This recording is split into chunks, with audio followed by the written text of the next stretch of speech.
के पंजीकरण करें और पहले से पंजीकृत हो तो यहाँ लॉगिन करें। पहले सेक्शन में आपको बताना चाहूंगा बालिका की पात्रता की जांच के लिए।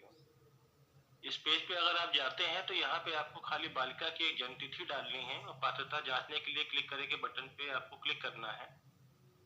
उसके बाद बालिका की उम्र वहां पे आ जाएगी और वो जिस भी श्रेणी के लिए एलिजिबल होगी, पात्र होगी, उस पे आप का ग्रीन कलर का बटन करके एलिजिबल लिख के आ जाएगा, जो कि आप राइट साइड में देख सकते हैं। 6 श्रेणी की डिटेल्स दी हुई है और सबसे पहली श्रेणी के लिए क्योंकि बालिका की उम्र खाली 7 दिन की है तो वो श्रेणी 1 के लिए एलिजिबल है। यहाँ से आपको सारी डिटेल्स मिल जाएंगी कि आप जन्मतिथि डालने पे कि बालिका किस श्रेणी के लिए एलिजिबल हो पात्र होती है, आप उसके अकॉर्डिंग फॉर्म भरवा सकते हैं। नेक्स्ट है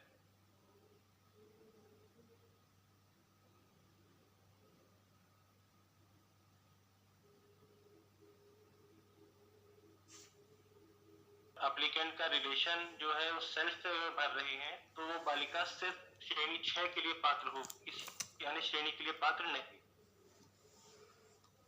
इसके बाद आपको इसमें मोबाइल नंबर डालना पड़ता है जो कि हर एक रजिस्ट्रेशन में एक यूनिक नंबर होना चाहिए, क्योंकि मोबाइल नंबर के द्वारा उस पर एक OTP भेजा जाता है या समय समय पे अलग अलग इंफॉर्मेशन भेजी जाती हैं, तो वो डिटेल्स आपकी प्रॉपर होनी चाहिए। इसके बाद आपको एप्लीकेंट का नाम डालना है।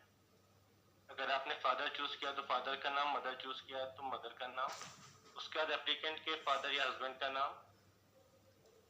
इसके बाद आपको चूज करना रहता है कि जो भी एप्लीकेंट है उनकी बेनिफिशियरी में बच्चों की संख्या क्या है। बच्चों की संख्या 1 हो सकती है, 2 हो सकती है, उसके अकॉर्डिंग आपको आगे डिटेल्स फिल कर हो जाएंगी।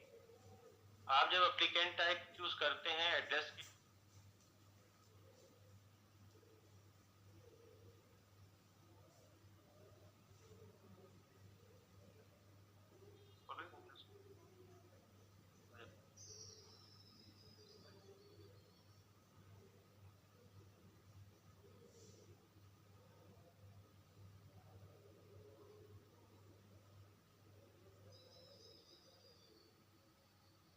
इसमें आप देखें कि जब एप्लीकेंट टाइप अर्बन या रूरल हम चूज करते हैं तो उसके अकॉर्डिंग हमारी डिस्ट्रिक्ट आ जाती है। उस डिस्ट्रिक्ट के सभी ब्लॉक, अगर हम रूरल के अलावा अगर अर्बन चूज करते हैं तो उस ब्लॉक उस डिस्ट्रिक्ट के तहसील आ जाते हैं।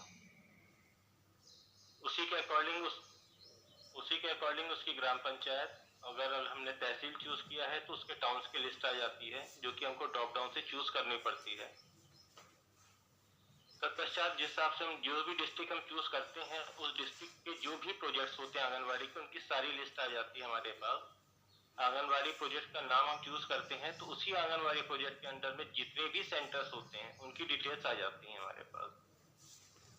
इसके बाद हमको पासवर्ड और कंफर्म पासवर्ड डाल के 2 टिक करने रहते हैं कि हमारी एक एनुअल इनकम जो है वो 3 लाख से नीचे है और हम उत्तर प्रदेश के नागरिक हैं। इसमें बताना चाहूंगा कि अगर आपने आंगनबाड़ी का सेंटर ऊपर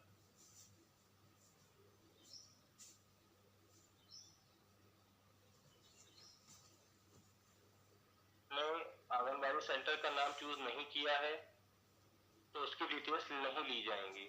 इसलिए वो ध्यान रखिए कि जिस समय भी आप रजिस्ट्रेशन करवाएं या फॉर्म भरवाएं तो उस समय आपको सबसे ऊपर जो टिक है कि आंगनबाड़ी सेंटर के द्वारा भरा हुआ है उस पर हाँ टिक करना है।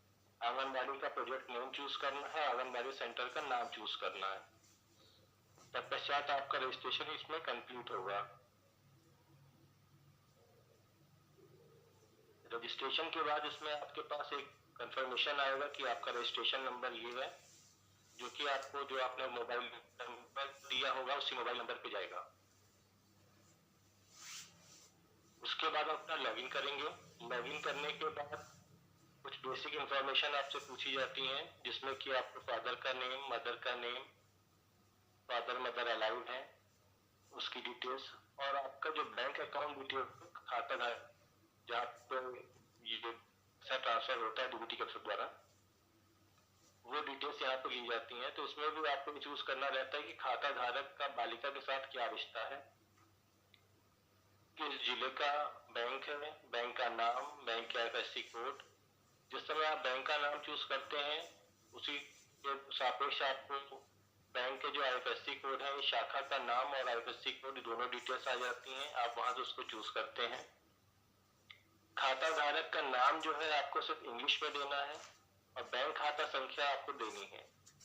इसके बाद आपको जो बैंक की पासबुक है उसकी फोटोकॉपी यहाँ पे पीडीएफ फॉर्मेट में अपलोड करनी होती है, जिससे कि ये कंफर्म हो जाता है कि आपकी बैंक डिटेल्स सही हैं। और उसको आगे चेक करने के लिए बैंक डिटेल्स और आपका जो पासबुक की डिटेल्स हैं दोनों को मैच करा लिया जाता है। उससे कंफर्म हो जाता है कि आपकी बैंक डिटेल्स सही प्राप्त हो गई हैं। इसके बाद नेक्स्ट स्लाइड में आपको दिखा रहा हूँ, जहाँ पे रजिस्ट्रेशन के बाद आपकी बैंक डिटेल्स ली जाती हैं। बैंक डिटेल्स लेने के बाद जिस समय आपका नेक्स्ट पेज आता है तो उसमें आपको ये कंफर्म पूछा जाता है कि जो भी आधार डिटेल्स है फादर, मदर या गर्ल चाइल्ड की, वो आपको देनी होती है।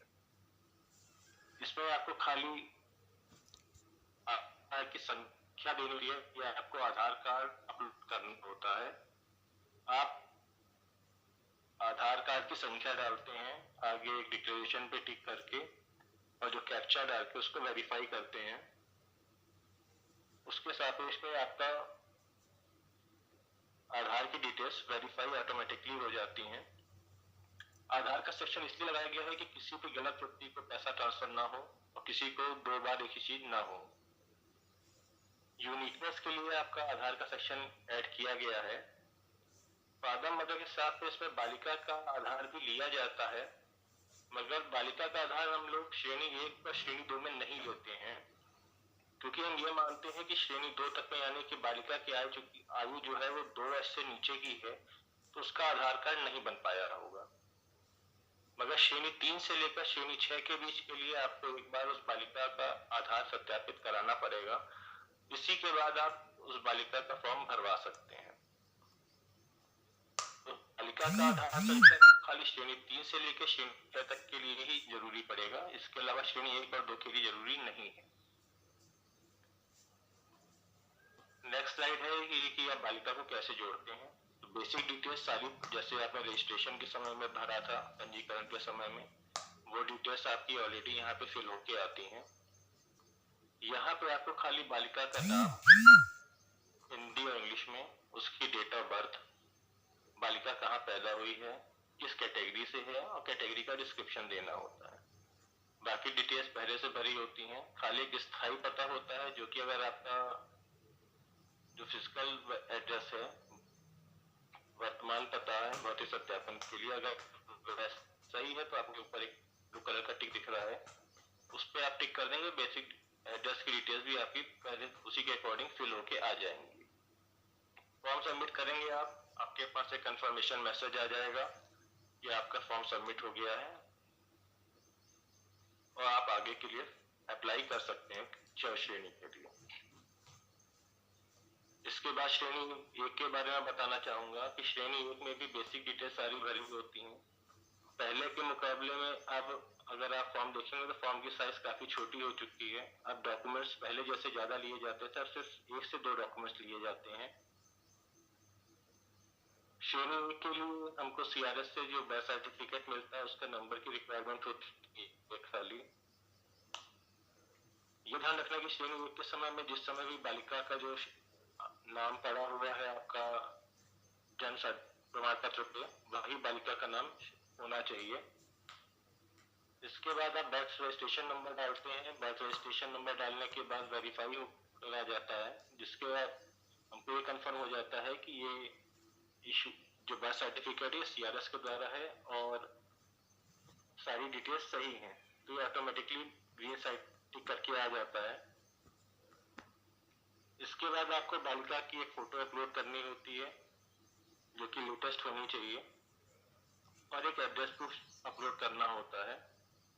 एड्रेस प्रूफ आपको बताना चाहूंगा कि सभी श्रेणियों में किसी एक बालिका के लिए सिर्फ आपको एक ही बार अपलोड करना है, उसके बाद आपको अपलोड नहीं करना है। इसके बाद आप देखेंगे कि नीचे इस पर भी सेम सेक्शन लगता है कि क्या यह फॉर्म आंगनबाड़ी सेंटर के द्वारा भरा जा रहा है, हाँ या नहीं। अगर आप हाँ पे टिक करते हैं तो नीचे डिटेल्स आपको ओपन हो जाएंगी। इसमें आंगनबाड़ी के प्रोजेक्ट कोड जो आएंगे वो आपका जो डिस्ट्रिक्ट होगा उसके